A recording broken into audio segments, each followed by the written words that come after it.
Gazier in real life, Steven Zootfly here in Second Life. And as a component of the class, each student is to design and have a science communication project, which can take one of many formats. And Gray is one of the brave ones who's decided to do a public presentation. So we also thank Moms for giving us the opportunity and the platform for him to conduct this project in the class. He will be talking about the need for fossil fuel alternatives, and I will move away from the podium and let him get started. Thank you for coming again.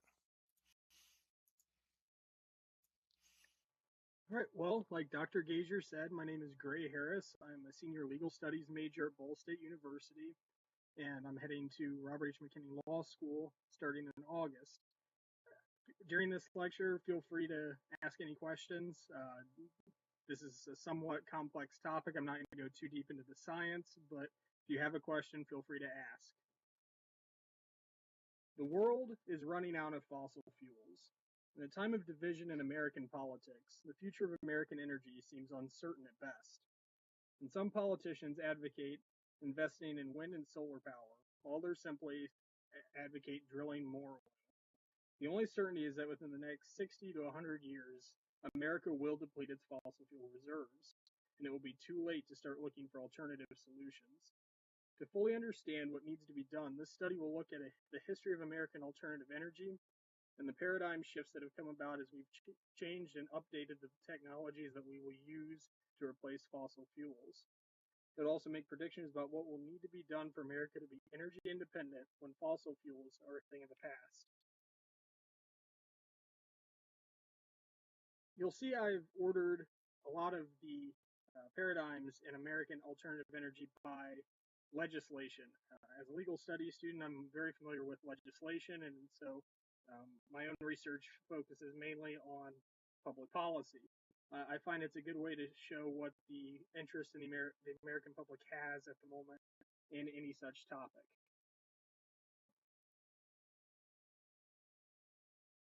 So the first piece of legislation that we're going to be talking about, and really the first piece of legislation that influenced American alternative energy technology, was the Federal Water Power Act of 1920.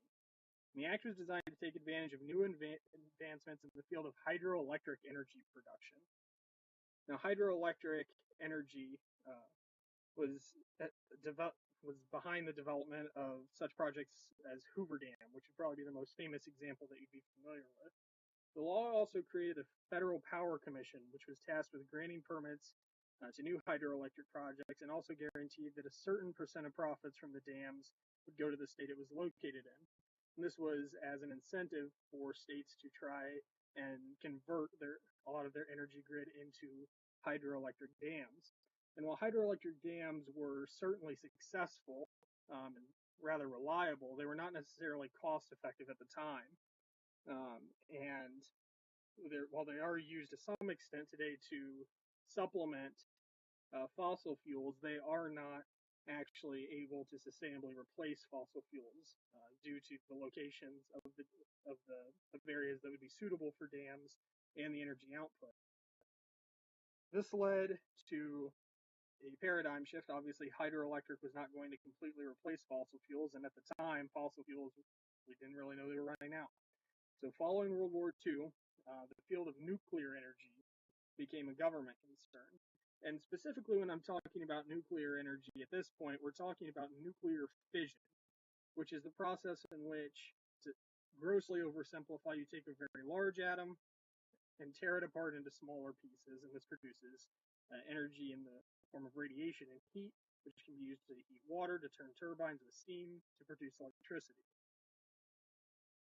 The government's interest in developing this nuclear energy led to two acts: the Atomic Energy Act of 1946 and the Atomic Energy Act of 1954.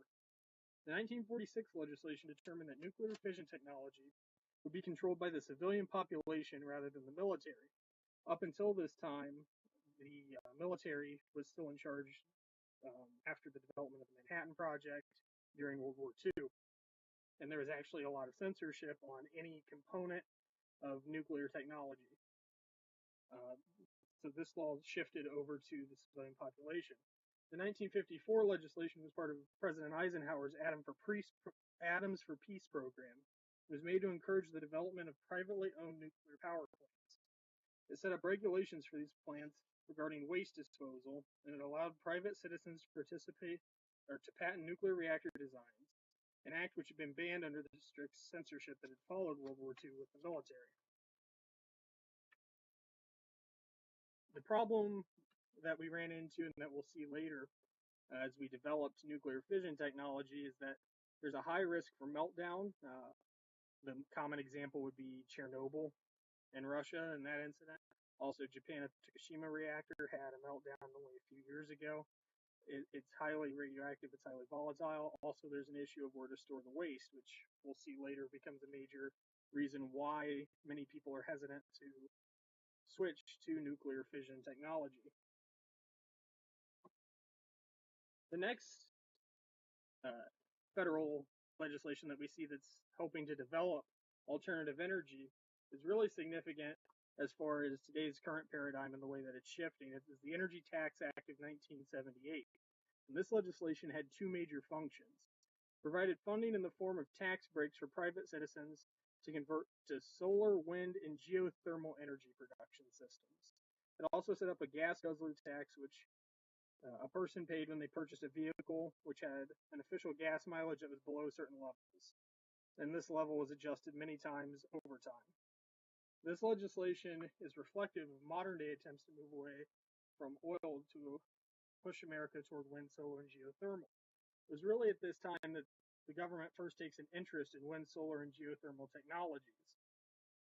And today, we're still trying to develop these technologies, which we've shown will not work to meet our energy needs without the supplement of fossil fuels and cannot meet our needs. Solar energy simply doesn't have the output to meet our needs in a cost-effective manner.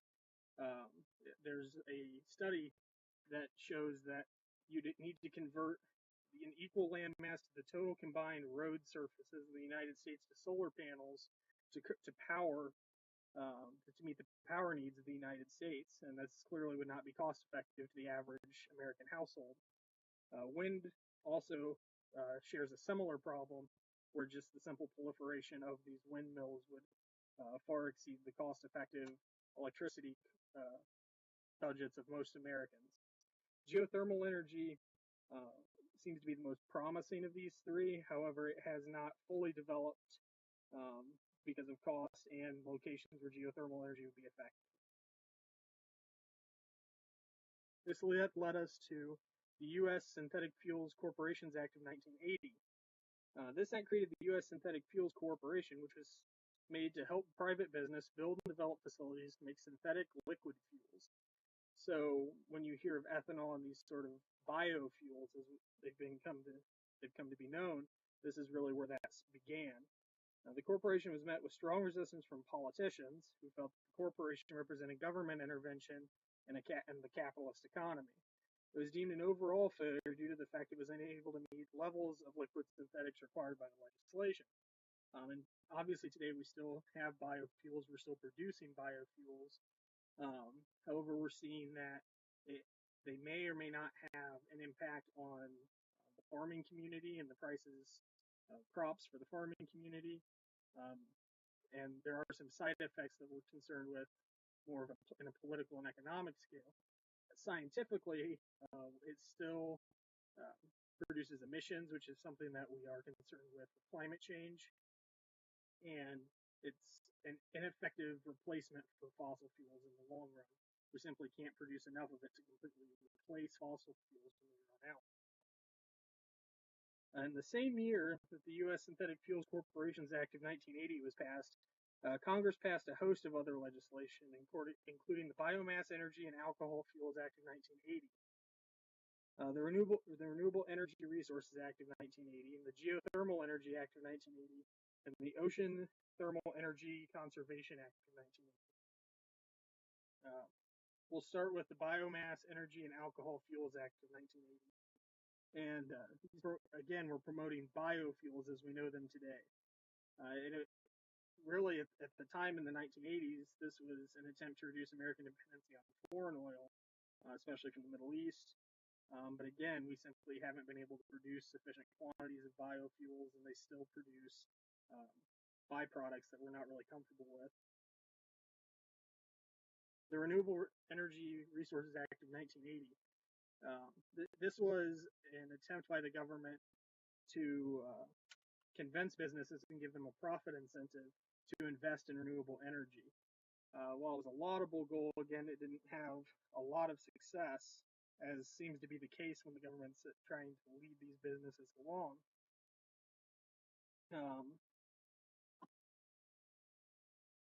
The Geothermal Act of 1980, this was to go into the research in the field of geothermal energy. As I've already stated, geothermal energy is the most promising of the three traditional, if you will, alternative energy creation methods. However, it still has not been able to show that it can replace fossil fuels. Finally, we have the Ocean Thermal Energy Conservation Act of 1980. And this act was striving to get the private sector to develop what was called ocean thermal energy plants. And basically, these were turbines that were able to harvest, through a rather complex process, electricity from the ocean itself. The reactors were shown to be very delicate, and they didn't really work in a long run scenario, and it ultimately failed. The act was considered a success, however, because it did successfully encourage private industry to develop these generators, even though the generators themselves did not turn out to be of much use. As I mentioned earlier, we ran into problems with the storage of waste from nuclear fission reactions. The Nuclear Waste Policy Act of 1982 was created with the sole purpose of regulating the storage of nuclear waste. In the largely unregulated environment before this legislation, nuclear waste was being stored on site for many nuclear reactors. Waste from nuclear weapons was being stored on military bases. The legislation was originally intended to survey and set up several locations throughout the United States. The state in which proposed location was given a veto power to say, okay, we're going to veto the federal government putting a nuclear waste disposal plant in our state. And in the end, only one location was approved, and that was Yucca Mountain in Nevada. Nevada now opposes the storage facility, and it claims it was originally under the assumption that other facilities would be built. In reality, Yucca Mountain is the only federal storage facility for nuclear waste, and this causes a lot of problems in and of itself. We have these the rods that are used in these nuclear fission reactors are highly radioactive. We're concerned with their contamination and the sickness of the human population around them. And obviously, it's a political issue because Nevada is not too happy with getting all the waste from the entire nation dumped onto their land. This leads us to the Energy Policy Act of 1992. This act was passed to set energy standards for buildings, electric cars, and promote alternative fuels. It required federal car fleets to have a certain percentage of vehicles on alternative fuels. It promoted competitive development of alternative energy systems with the use of federal funding. It is largely an update of the 1980 legislation that advocated the development of private sector American alternative energy. It has to some degree been successful. However, it still relies heavily on fossil fuels. While there's a certain percentage of this federal car fleet that has to be able to run an alternative, this is in reality meant normally that you have cars that can run on both E85 and traditional fuel. So the successfulness of this legislation is questionable at best. We have the Energy Policy Act of 2005. This legislation was a comprehensive piece of energy legislation that dealt with the entire energy policy of the United States. It does address alternative energy and promotes wind, fission, and other alternative energy through government subsidies. In spite of this, the legislation gives several benefits to traditional fossil fuel industries, such as encouraging drilling in the Gulf of Mexico and exemptions from certain federal environmental legislation. Obviously, this causes significant problems and ties into the biology aspect of this course when we are focusing on expanding any oil drilling and any increased production in fossil fuels, and we cut back on environmental protections that those companies have to follow. And we've seen several accidents in the Gulf in the last few years, which have shown that this was almost certainly a bad decision. And since fossil fuels will be running out within either our lifetime or children's or our grandchildren's lifetime, it seems to be a short-sighted plan. The Energy Improvement and Extension Act of 2008 provided further benefits to the alternative energy industry, including subsidies and tax breaks. However, it focused again on wind, solar, and geothermal projects, which cannot sustain our energy needs without fossil fuels being involved. This led to the American Recovery and Reinvestment Act of 2009. It was better known as the stimulus package that President Obama first was able to pass through Congress when he was elected into office. And the main goal of this legislation was to stimulate the U.S. economy. However, the law provided tax cuts for businesses and homes that became more energy efficient, and it also promoted wind and solar industries, which makes sense. Wind and solar were major backers to the Democratic Party in 2008, so this made logical sense that tax breaks would follow. The history of this legislation shows that America's policy has been streamlined really into two major paths. From the ideological left, there's a promotion to develop wind, solar, and geothermal energy. And on the ideological right, there's the idea and policy of fully depending on fossil fuels and nuclear fission generation.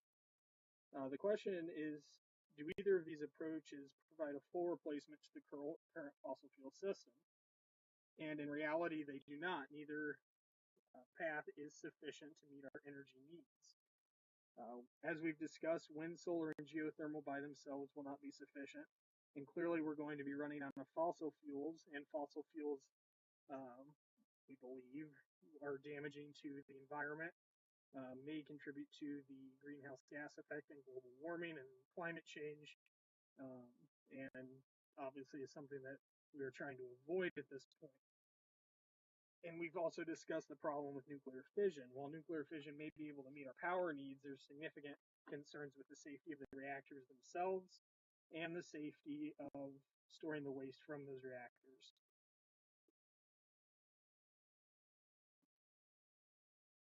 A paradigm shift that is currently in the process is moving away from these politically entrenched ideas of either keeping fossil fuel traditional energy or supporting these frankly unsustainable alternative energy technologies, is the development of fusion energy. Fusion-based energy is a nuclear energy. However, it's the opposite of what you would see with nuclear fission. Basically, you have two very small atoms, and you're going to smash them together. When you have conditions of significant pressure and significant heat,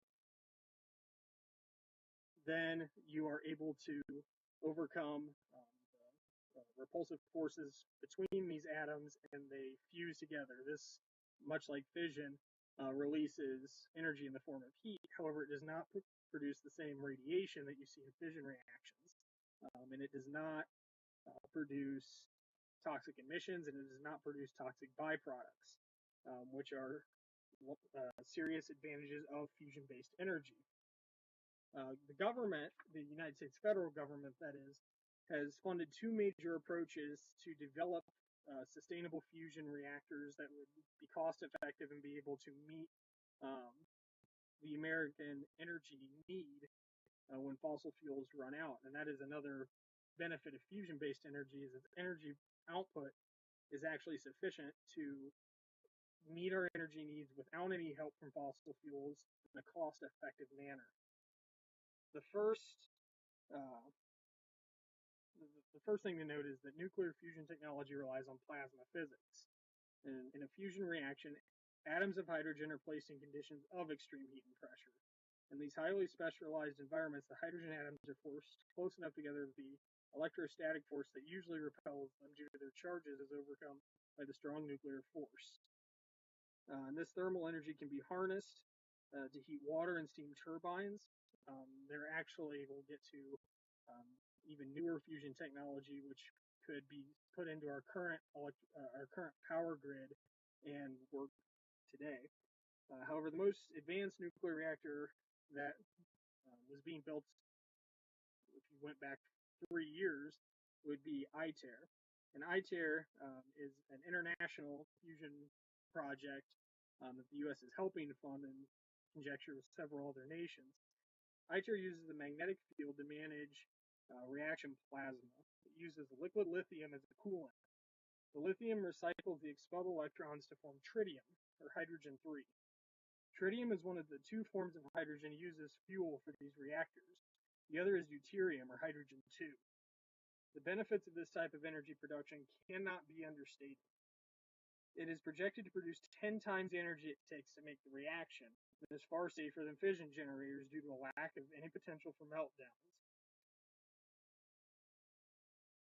At the same time, these generators, if commercialized, could easily meet America's energy needs. Unfortunately, this technology has been pushed to the side. There have been significant problems with ITER because it is an international collaboration. There have been problems with other nations and the United States itself not necessarily keeping up with their end of the bargain.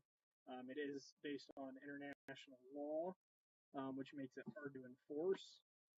And because of that, we've also had quality control issues where we've had parts manufactured in our nation which aren't compatible with parts produced in other nations, and the project's stalled. Also, ITER is projected to, it's based off of what's called a tokamak design, and would not necessarily be as cost effective as some of the other fusion projects that we've seen on the list due to its immense size. It's easily the size of a medium office building. And there are some problems associated with that. The other government-funded fusion energy project is the National Ignition Facility. The National Ignition Facility, or NIF, is partially funded by the United States military, but also funded by through civilian government funding. And it uses a different system to ignite the deuterium into a full fusion reaction. The process is called ignition, so it makes the fusion reactor self-sustainable. And it basically, you have multiple lasers, which are all pointed at a deuterium pellet. And once activated, these lasers produce incredibly high temperatures and incredibly high pressure and will cause ignition. The National Ignition Facility, just last November, became the first active fusion reactor to produce net gain energy. That is, we actually, in real life, rather than in mathematics or on paper, produce more energy than it took to begin the reaction. Unfortunately, the government then responded by cutting the National Ignition Facility's funding. Doesn't make a lot of sense, but that it seems to be the way that it's going. So we're really caught in this paradigm shift where we have fusion technology that can replace fossil fuels when they go out. However, we're still clinging to the old paradigm of wind, solar, geothermal, and nuclear fission, really because it's entrenched within the political mind of the nation. You have lobby groups that can spend vast amounts of money on campaigns in order to get their viewpoints heard, where these fusion developers really don't have the same sort of funds to lobby in DC. And we're seeing this government-funded fusion energy really slowly grab hold as it becomes more and more prominent. A large breakthrough just this year comes from private fusion development, and this comes from the company Lockheed Martin. Lockheed Martin, I say private company, it is a defense contractor. However, it is independent of the government, so it's private industry, but it is heavily influenced by government military spending. It's a military contractor. Lockheed Martin has developed what's called a magnetic bottle fusion reactor. And what it does is, as I mentioned, the older reactors were the size of a medium office building. The magnetic bottle is about the size of a tractor-trailer semi-truck and would be able to power an entire city indefinitely. Lockheed Martin is planning on getting their reactor running in experimental form within 10 years and within public production in 20, which means within our lifetime we could see the successful replacement of fossil fuels by clean, sustainable, responsible alternative energy. And really, this will, I believe, if the Lockheed Martin magnetic bottle works, it's going to be what finally completely changes the paradigm permanently. And is it going to be able to completely get us off this notion that we can use wind, solar, or geothermal energy to replace fossil fuels, which is simply mathematically not true? I believe the current policies that the United States are following are setting us up for failure, the inability to change to these new paradigms. And I believe we need to cultivate the development of private sector fusion power. Until the United States grid can be completely switched to fusion, or if there's another technology, there could very well be another paradigm shift where we discover another alternative energy technology that will be able to replace fossil fuels. We should maximize our production of domestic fossil fuels. And I have references. So in conclusion, what we've seen is that over time we've shifted paradigms for alternative energy. Initially, you could say that the mindset wasn't even the same. Now we're concerned with running out of fossil fuels. At the time, we were just simply looking for alternative ways to produce energy. If you go back to the 1920s with Hoover Dam, hydroelectric development, and the atomic age that started with nuclear fission. However, today we've shifted into a different mentality where alternative energy is no longer a convenience, it's a need as we run out of fossil fuels. And as we see greater and greater effects of climate change due possibly to the use of these fossil fuels. Finally, we've seen the technology itself develop and paradigms change as to what technology will and will not work, and what politically is entrenched and will not, and is unchangeable over time. We've seen with nuclear fission the idea first that it was simply a military technology that can be used to build bombs. Then we see in Eisenhower's Atoms for Peace program that we can use it possibly for good. Then we see that it causes problems. There's radioactive fallout. There's waste disposal issues. It ultimately failed. With wind, solar, geothermal, we initially again see maybe this is a technology that can be used to get us off our fossil fuel dependence. However, now that it's been shown not to work, we still have these companies lobbying in DC with greatest amount of money and keeping this industry going.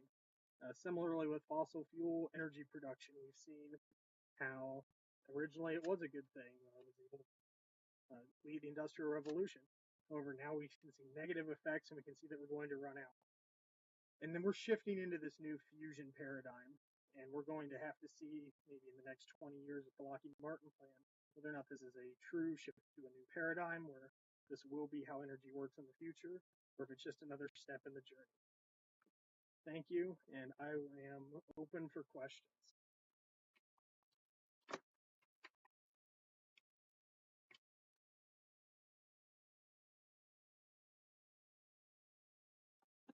I'm not sure.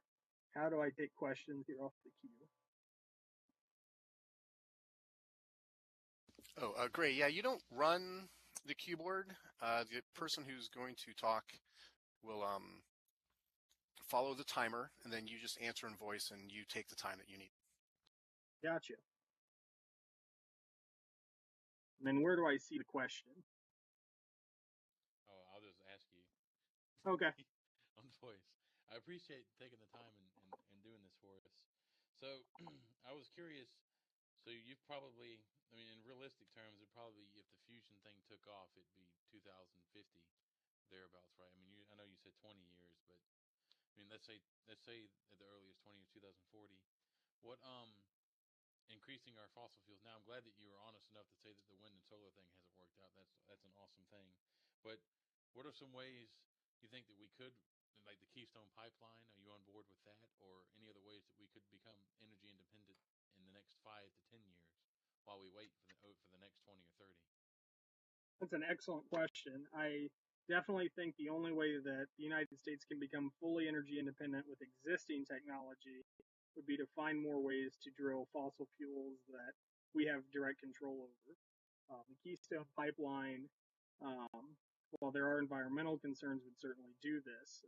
It's really a balancing act of, do we want to drastically expand our fossil fuel drilling and our development, or do we want to shift those resources into making fusion happen more quickly, and try to rely on this fusion development within our lifetimes?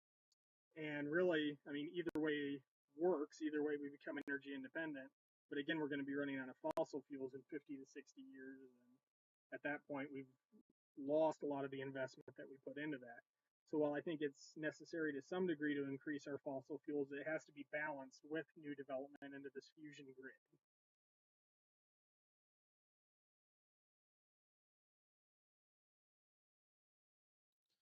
Right, but I guess that the only concern with the fusion grid, if I was, because as a layman, not knowing anything about it, would be, are we putting all of our eggs in one basket at that point? Absolutely. And that is a major concern. And again, that's why I was saying at the end of the lecture, we're just shifting into this fusion paradigm. And on paper, it works. On paper, putting all our eggs in this basket is not a bad call. But as you said, in reality, it can take longer than expected to implement fully this program. Once it's implemented, though, I mean, we're going to be producing greater amounts of energy than our current fossil fuel system at cheaper prices. So it's not a bad basket to have all of our eggs in.